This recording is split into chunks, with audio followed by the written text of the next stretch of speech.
राजनीति के मंच पे फिर एक बार आप लोगों का स्वागत करना चाहेंगे। और इस बार जो है हम लोग आ गए हैं एक मैनेजमेंट कॉलेज में, जहां सभी स्टूडेंट तैयार हैं हमारे सवालों का जवाब देने के लिए। एज ए यूथ आपसे पूछ रहे हैं कि आप अगर वोट देंगे तो पार्टी के आधार पे वोट देंगे या फिर कैंडिडेट के आधार पे वोट देंगे?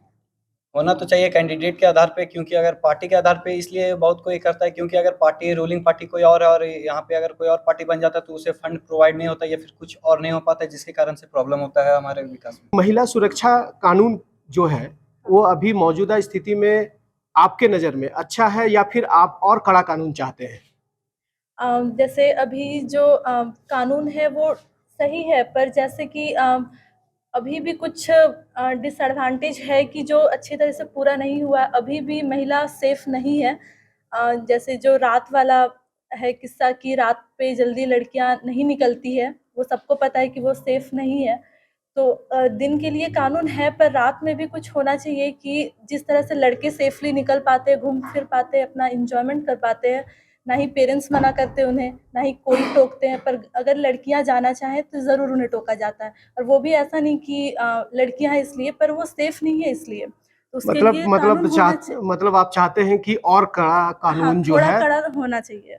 अभी शादी की उम्र जो है 18 से 21 साल करने जा रही है, ऐसा चर्चा चल रहा है। इससे आप क्या सेटिस्फाई हैं और क्या कहना चाहेंगे? जी देखिए, सैटिस्फाई का अगर बात करते हैं तो बहुत-बहुत मतलब हमारे इंडिया में बहुत सारे फैमिलीज़ ऐसे पुअर फैमिली से बिलॉन्ग करते हैं जिसके पास अभी भी वर्क अवेलेबल नहीं है। उन लोग क्या करते हैं, अपने फैमिली में अपनी बेटियों का जल्दी शादी करवा देते हैं, तो ये सही है, 21 कर देना चाहिए। राम मंदिर जो है वो यूथ के लिए एक मुद्दा होना चाहिए क्या? नहीं, जैसे राम मंदिर मुद्दा तो होना चाहिए, क्योंकि हम हिंदुस्तान में सबसे पहले हम लोग मंदिर हो गया, मस्जिद हो गया, इस पे प्रायोरिटी मिलना चाहिए, क्योंकि संस्कार है, जो विचार है, अच्छे विचार है, मंदिर मस्जिद से ही आते हैं। तो मंदिर एक बहुत बड़ा विषय है जो कि अभी हमारे आदरणीय प्रधानमंत्री नरेंद्र मोदी जी के द्वारा किया गया। तो मंदिर जो बना वो हमारे देश के लिए बहुत ही अच्छा कार्य है। इससे लोगों के अंदर पॉजिटिविटी आएगी, समाज में एकता उसमें बना रहेगा। आपके हिसाब से राम मंदिर या मंदिर जो है वो एक मुद्दा है? बिल्कुल है। और लोग अपना राय बता सकते हैं, क्या राम मंदिर एक मुद्दा है? इसलिए क्योंकि उससे बहुत कोई को रोजगार मिलेगा, वहाँ के जो लोग हैं लोकल है उन्हें बहुत ही मतलब इनकम का स्रोत हो जाएगा। हमारे ट्रांसपोर्टेशन में इनकम का स्रोत बढ़ेगा, सारे चीज़ में उससे हमारे पूरा मतलब इकोनॉमिक वो बढ़ेगा। बनता है एक टूरिस्ट प्लेस जब भी कहीं बनता है तो उसके आसपास खाने का, रहने का, वहाँ जाने का, तो वहाँ सबका एक इन्वायरमेंट बनता है ताकि इकोनॉमिक ग्रोथ हो, उस जगह का ग्रोथ हो। तो भले ही मुद्दा अच्छा है, ये जो मुद्दा है ये अच्छा है। मतलब आप लोग चाहते हैं कि जितने भी मंदिर है, मस्जिद है, चर्च है, उनके आसपास जो है वो माननीय प्रधानमंत्री ऐसे डेवलप कर दे ताकि वहाँ के लोगों को रोजगार मिले और उस शहर जो है वो डेवलप कर जाए। वन नेशन वन वोट कहने का मतलब है कि एक ही बार में एक ही वोट से ही जो है वो पूरा हो जाए। वैसे बार बार जैसे विधानसभा का वोट होता है, राज्यसभा का वोट होता है, लोकसभा का वोट होता है। नहीं, उनसे सहमत नहीं। देखिए, सहमत इसलिए नहीं है क्योंकि बात है कि मान लीजिए हम पावर में या फिर मेरा दोस्त ही पावर में, तो कितना साल तक पावर में रहेगा? 4-5 साल बाद उसको लगेगा अरे हम ही तो रहने वाले, तो गलत काम कर सकता है, करप्शन में आ सकता है। लेकिन अगर हर बार रहेगा कि नहीं हमको कुछ अच्छा भी करना है ताकि हम ही पावर में रहें, तो अपना स्वार्थ भी रहता है। लेकिन अगर उसको अच्छा काम करना रहेगा, मतलब कि रहना रहेगा राज्य में, तो अच्छा काम करवाएगा। तो ये आपके हिसाब से नहीं होना चाहिए? नहीं होना चाहिए। यूथ के बीच में बहुत सारे सवाल आते रहते हैं, वैसे ही सवाल मेरे मन में भी है। हम भी पूछना चाहेंगे कि बेरोजगारी बहुत बड़ा एक मुद्दा यूथ के लिए हमेशा रहा है। सबसे पहले सर पढ़ाई को लेके हम नहीं बोल रहे हैं। पहले यहाँ झारखंड का बात करें, देश का तो बाद में हम बात करेंगे। पहले तो झारखंड में अता पता नहीं है कि मुख्यमंत्री का क्या मतलब है कि नहीं है, चेंज होते रहता है, डिसीजन नहीं ले पाते हैं, एग्जाम में चीटिंग हो रहा है, मतलब झारखंड का स्थिति खराब हो गया है। अभी एक नया मुख्यमंत्री बन गए, चंपा सोरेन बने हैं। एग्जाम आप देख सकते हैं, मुख्यमंत्री जब जाने वाले थे उसी समय आपका एक वायरल हो गया, पेपर लीक हो गया। इससे कितना आदमी परेशान हुआ। खुद का भाई, हम उनको देखे पढ़ते हुए 8 घंटा 12 घंटा मतलब दिन रात पढ़ रहे हैं। और वो एग्जाम का डेट कैंसिल हो गया, मतलब चीट हो गया, उससे इतना वो परेशान हुए, डिमोटिव हुए। लेकिन क्या करें, फैमिली सपोर्ट किया कि नहीं चलिए आगे होगा। लेकिन ऐसा झारखंड का स्थिति चलेगा तो आगे का लड़का करेगा क्या? ये तो सबसे बड़ा मुद्दा। पढ़ के क्या करेंगे जब रोजगार मिलेगा ही नहीं? तो आप इसमें सुधार करने के लिए क्या करना चाहेंगे? सुधार करने के लिए हमको बैठा है, चंपा सोरेन से नहीं हो रहा तो हमें बैठा है। उनके पास नहीं, अगर कानून व्यवस्था उनको नहीं पता कि कैसे चलाना है सरकार, तो हट जाए, मुख्यमंत्री जी भी हट जाए। जब उनसे नहीं चल रहा तो अरे पहले प्राथमिकता दीजिए ना, जो पढ़ा लिखा व्यक्ति, अनपढ़ को बैठाइएगा तो सरकार चलेगा। क्या सलाह देना चाहेंगे आप? मेरा यही सलाह है, जिस तरह आप किसी भी एग्जाम, आईपीएस ऑफिसर, किसी भी ऑफिसर के लिए पढ़ाई को देता है पहला प्राथमिकता, वैसे ही सरकार में किसी अगर मुख्यमंत्री को बनाना, स्पेशली शिक्षा मंत्री, मुख्यमंत्री, स्वास्थ्य विभाग कहीं अगर बैठाना है तो उसको पढ़ाई के लिए प्राथमिकता दीजिए। बेरोजगार, मतलब ये अनपढ़ को बैठाइएगा ना तो झारखंड डूब चुका है। इससे अच्छा तो अभी हमको बिहार लग रहा है, जिसके लिए बिहार और झारखंड को अलग किया गया था कि विकास होगा।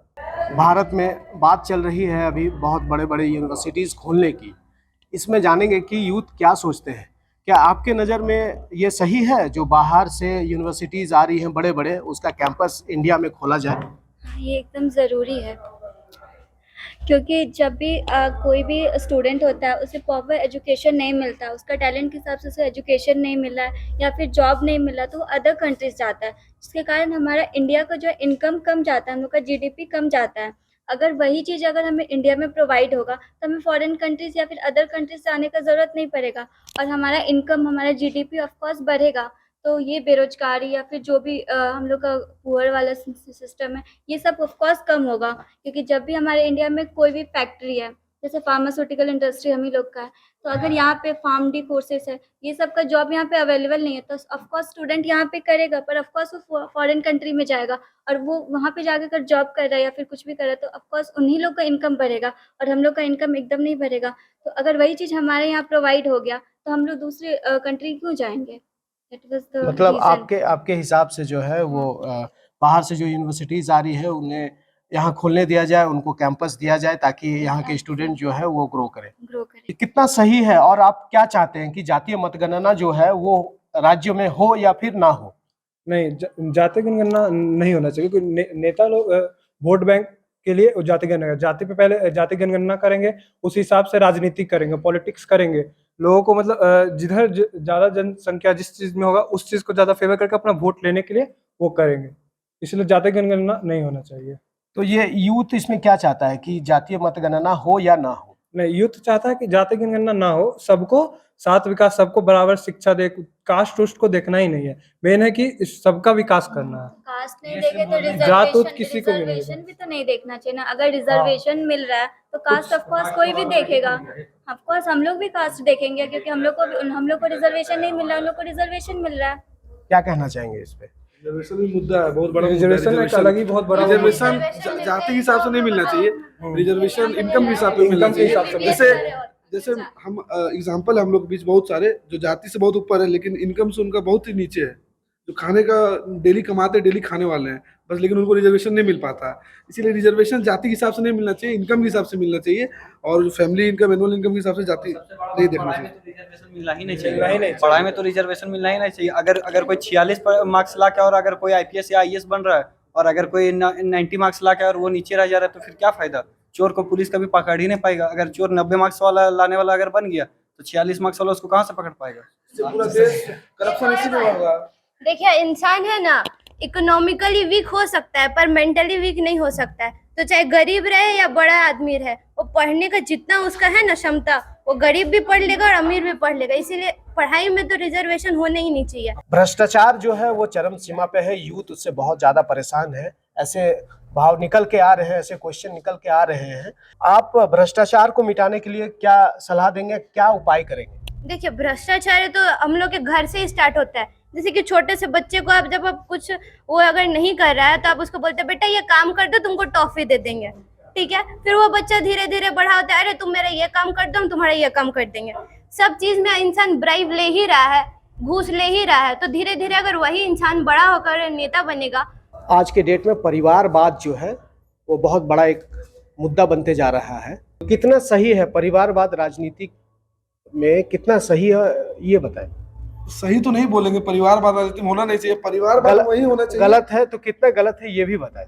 गलत पूरी तरह से है, और अगर सही है तो उस हिसाब से होना चाहिए परिवारवाद, कि एलिजिबिलिटी देखा जाए कि अगर मेरे परिवार से कोई राजनीति में आता है तो उनका भी एलिजिबिलिटी चेक किया जाए कि वो किस मतलब कितना उनके पास नॉलेज है, कितना उनके पास शिक्षा है, वो चीज़ देखा जाए। सिर्फ ये नहीं देखा जाए कि मेरे परिवार से है, वो चीज़ नहीं होना चाहिए राजनीति में, क्योंकि राजा का बेटा ही राजा बनता है और होना चाहिए कि राजा का बेटा राजा नहीं बनेगा, राजा वही बनेगा जो हकदार होगा। ये चलिए, चीज़ होना बहुत चाहिए। बहुत सही कहा कि परिवारवाद जो है वो खत्म होना चाहिए। जो प्रथा है राजा का बेटा राजा बनेगा, वैसा प्रथा जो है वो यूथ नहीं चाहता है। कैंडिडेट के आधार पे या पार्टी के आधार पे ये भी बातें छन के आई, भ्रष्टाचार कैसे मिटाएंगे ये भी बात सामने आई। हमारे साथ जुड़ने के लिए सभी छात्रों को तहे दिल से धन्यवाद। दैनिक जागरण आई नेक्स्ट आपको उज्जवल भविष्य की कामना करता है। बहुत बहुत धन्यवाद।